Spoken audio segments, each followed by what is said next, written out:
Hello guys ഈ sports ടോക്സിന്റെ പുതിയൊരു വീഡിയോയിലേക്ക് സ്വാഗതം. നമ്മുടെ ഫസ്റ്റത്തെ ഇൻഫോ തന്നെ RNTX അവരുടെ വാലറൻ റോസ്റ്റേഴ്സിനെ അനൗൺസ് ചെയ്തിരിക്കുകയാണ്. ഇന്നലെ ഒരു വീഡിയോയിലൂടെയാണ് ഈ ഒരു അനൗൺസ്മെന്റ് ഉണ്ടായിരുന്നത്. നിങ്ങൾ ആ ഒരു വീഡിയോ കണ്ടില്ലെങ്കിൽ ജസ്റ്റ് ഒന്ന് ചെക്കൗട്ട് ചെയ്യാനായിട്ട് ശ്രമിക്കുക. അടുത്തൊരു ഇൻഫോ എന്ന് പറയുന്നത് ESL സ്നാപ്ഡ്രാഗൺ പ്രോ സീരീസ് ഒരു കോടി രൂപ പ്രൈസ് പൂൾ വരുന്നവൻ്റെ സെമി ഫൈനൽസിന്റെ ഡേ 7 മത്സരങ്ങൾ ഇന്നലെ അവസാനിച്ചിട്ടുണ്ടായിരുന്നു. കുറച്ച് കംബാക്കുകളും കുറച്ച് ആവറേജ് ലെവൽ പെർഫോമൻസുകളായിരുന്നു നമുക്ക് ഇന്നലെ കാണാനായിട്ട് സാധിച്ചത്. മാച്ചേഴ്സ് ഡീറ്റെയിൽസിലേക്ക് നോക്കുകയാണെങ്കിൽ മാച്ച് കൊണ്ട് തന്നെ റെക്കനിങ് ഈ സ്പോർട്സിൻ്റെ ഒരു ഡോമിനേറ്റിംഗ് പെർഫോമൻസ് ആണ് കാണാനായിട്ട് സാധിച്ചത്. ലാസ്റ്റ് കേണനെയും സോളിനെയും തീർത്തുകൊണ്ട് 19 ഫിനിഷേഴ്സോട് കൂടിയുള്ള ചിക്കനിനാണ് റെക്കനിങ് ഈ സ്പോർട്സ് സ്വന്തമാക്കിയത്.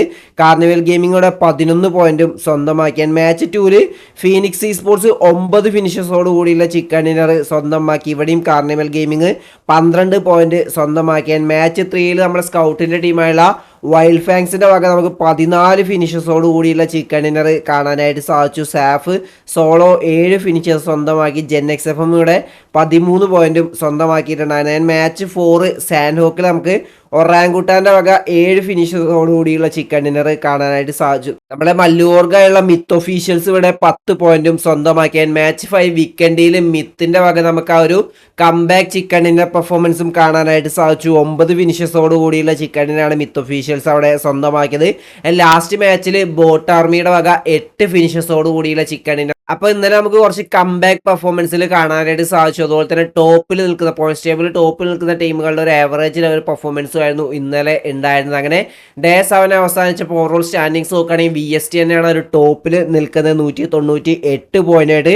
സെക്കൻഡ് ഗോഡ്സ്ഡേ നിൽക്കുന്നുണ്ട് 168 പോയിന്റായിട്ട്. തേർഡ് ഗോളിലേക്ക് നിൽക്കുന്നുണ്ട് 167 പോയിന്റായിട്ട്. 4ാം സ്ഥാനത്ത് സോള് നിൽക്കുന്നുണ്ട് 164 പോയിന്റായിട്ട്. കാർണിവൽ ഗെയിമിങ് 7ാം സ്ഥാനത്തേക്ക് എത്തിയിട്ടുണ്ട് 148 പോയിന്റുമായിട്ട്. മിത്ത് ഒഫീഷ്യൽസ് 26ാം സ്ഥാനത്ത് നിന്നും 19ാം സ്ഥാനത്തേക്ക് എത്തിയിരിക്കുകയാണ് 109 പോയിന്റുമായിട്ട്. JenXFM 22ാം സ്ഥാനത്ത് നിൽക്കുന്നത് 106 പോയിന്റുമായിട്ട്.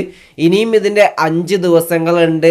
ഡേ 8 ഇന്ന് നമുക്ക് കാണാനായിട്ട് സാധിക്കുന്നതായിരിക്കും. ഇതിൽ 16 ടീമുകളാണ് ലാൻഡ് ഫൈൻസിലേക്ക് ക്വാളിഫൈ ആകാൻ പോകുന്നത്. ഏതൊക്കെ ടീമുകൾ ക്വാളിഫൈ ആകുമെന്ന് നമുക്ക് കണ്ടു തന്നെ അറിയാം. എൻ്റെ അടുത്തൊരു ഇൻഫോ എന്ന് പറയുന്നത് BGMA ഈ സ്പോർട്സിൽ നിന്നും ഒരു T1 പ്ലെയർ റിട്ടയർ ചെയ്തിരിക്കുകയാണ്. റെവനന്റ് ഈ സ്പോർട്സിനും കേണേനൊക്കെ കളിച്ചിട്ടുണ്ടായിരുന്ന MJ ഒഫീഷ്യലി BGMA കോമ്പറ്റേറ്റീവ്സിൽ നിന്നും ഫുള്ളി റിട്ടയർ ചെയ്തിരിക്കുകയാണ്. വേറെ ലെവൽ ഡോമിനേഷൻ ആയിരുന്നു 2023 ഈ ഒരു പ്ലെയർ ചെയ്തിട്ടുണ്ടായിരുന്നത്. പക്ഷേ 2024 എത്തിയപ്പോഴേക്കും ആ ഒരു പെർഫോമൻസ് നമുക്ക് കാണാനായിട്ട് സാധിച്ചില്ല. ആ ഒരു കൺസിസ്റ്റൻസി പ്ലെയറുടെ ഭാഗത്ത് നിന്ന് കാണാനായിട്ട് സാധിച്ചില്ല. പിന്നെ ഈ ഒരു പ്ലെയറിന് ടോപ്പ് ഓർഗുകൾ കിട്ടാത്തൊരവസ്ഥയിലേക്ക് വന്നു. ഇപ്പോൾ ഈ ഒരു പ്ലെയർ ഫുള്ളി BGMA കോമ്പറ്റേറ്റീവ് നിന്ന് റിട്ടയർ ആയിട്ടുണ്ട്. കുറച്ച് പ്ലേയേഴ്സ് ഇങ്ങനെ റിട്ടയർ ആയി പോകുന്നുണ്ട്. എൻ്റെ അടുത്തൊരു ഇൻഫോ നമ്മൾ ഇന്നലത്തെ വീഡിയോയിൽ പറഞ്ഞിട്ടുണ്ടായിരുന്നു. സോളിൽ പുതിയൊരു പ്ലെയർ ജോയിൻ ചെയ്യാൻ പോകുന്നു. അതുപോലെ തന്നെ സോളിൽ നിന്നും ഒരു പ്ലെയർ ലെഫ്റ്റ് ചെയ്യാൻ പോകുന്നു. ഇപ്പോൾ സിദ് അത് ഫുള്ളി കൺഫേം ചെയ്തിരിക്കുകയാണ്. നമ്മളെ സോളിൽ പുതിയൊരു എഡിഷനായുള്ള സ്കിപ്സ് സോളിൽ നിന്നും ലെഫ്റ്റ് ആയിരിക്കുകയാണ്. ഇനി സോളിൻ്റെ പാർട്ട് ആയിരിക്കില്ല സ്കിപ്സ് എന്ന് പറയുന്നത്. അതിൻ്റെ റീസണും സിദ് പറഞ്ഞിട്ടുണ്ടായിരുന്നു. പ്ലേയിങ് 4ലേക്ക് എത്താനായിട്ട് സ്കിപ്സിന് സാധിച്ചില്ല. സ്കിപ്സിന് കുറച്ച് പേഴ്സണൽ ഇഷ്യൂ വീട്ടിൽ അല്ലെങ്കിൽ ഫാമിലിയിൽ കുറച്ച് മെഡിക്കൽ ഇഷ്യൂവും കാര്യങ്ങളൊക്കെ ഉണ്ടായതുകൊണ്ട് തന്നെ ടീമിൻ്റെ കൂടെ കൂടുതലായിട്ട് ഗ്രൈൻഡ് ചെയ്യാനായിട്ട് സാധിച്ചില്ല. അതിൻ്റെ ഭാഗമായിട്ട് തന്നെ പ്ലേയിങ് 4ലേക്ക് സ്കിപ്സിന് എത്താനായിട്ട് സാധിച്ചില്ല. അങ്ങനെ സ്കിപ്സ് കളിക്കാത്ത സമയത്ത് സൗമ്യ ടീമിൻ്റെ കൂടെ കളിക്കുകയും സൗമ്യ ആ ഒരു ടീമിൻ്റെ കൂടെ ഫുള്ളി സെറ്റ് ആകുകയും സ്കിപ്സിന് ആ ഒരു പ്ലേയിങ് 4 കളിക്കാനായിട്ട് സാധിക്കാത്തൊരവസ്ഥയും വന്നിട്ടുണ്ടായി. സ്കിപ്സിനാണ് ഇതുപോലുള്ള വലിയ ഇവന്റുകൾ മിസ്സാക്കാൻ ഒരു ചാൻസും ഇല്ല. 5th പ്ലെയർ ആയിട്ട് നിൽക്കാൻ ഒരു താല്പര്യമില്ല. 4th പ്ലെയർ ആയിട്ട് അല്ലെങ്കിൽ പ്ലേയിങ് 4 കളിക്കാനാണ് താല്പര്യം. അപ്പോൾ സോളിൽ നിൽക്കുകയാണെങ്കിൽ 5th പ്ലെയർ ആയിട്ട് നിൽക്കേണ്ടി വരും. അതുകൊണ്ടാണ് സോളിൽ നിന്നും സ്കിപ്സ് ഇപ്പോൾ ലെഫ്റ്റ് ചെയ്തിട്ടുള്ളത്. ഇനി BGISൽ പ്ലേയിങ് 4 കളിക്കുന്ന അല്ലെങ്കിൽ BGISൽ പുതിയൊരു ടീമിൽ ജോയിൻ ചെയ്യും. മേ ബി നമ്മൾ ആദ്യയുടെ കൂടെ ഇൻസൈനിലേക്ക് തന്നെ തിരിച്ചു പോകുമെന്നും നമുക്ക് കേൾക്കാനായിട്ട് സാധിക്കുന്നുണ്ട്. എന്തായാലും നമുക്കത് കണ്ടു തന്നെ അറിയാം. അതുപോലെ തന്നെ സോളിൻ്റെ പുതിയ പ്ലെയർ ഏതാണെന്ന് നമുക്ക് വരുന്ന ദിവസങ്ങൾ അറിയാനായിട്ട് സാധിക്കുന്നതായിരിക്കും. അപ്പോൾ ഇന്നത്തെ വീഡിയോ ഇഷ്ടപ്പെട്ട ലൈക്ക് അടിക്കാൻ നിങ്ങൾ അപ്പോൾ കമൻറ്റ് രേഖപ്പെടുത്താം. അടുത്ത വീഡിയോസ് വരുന്നവരെ ബൈ ഗൈസ്.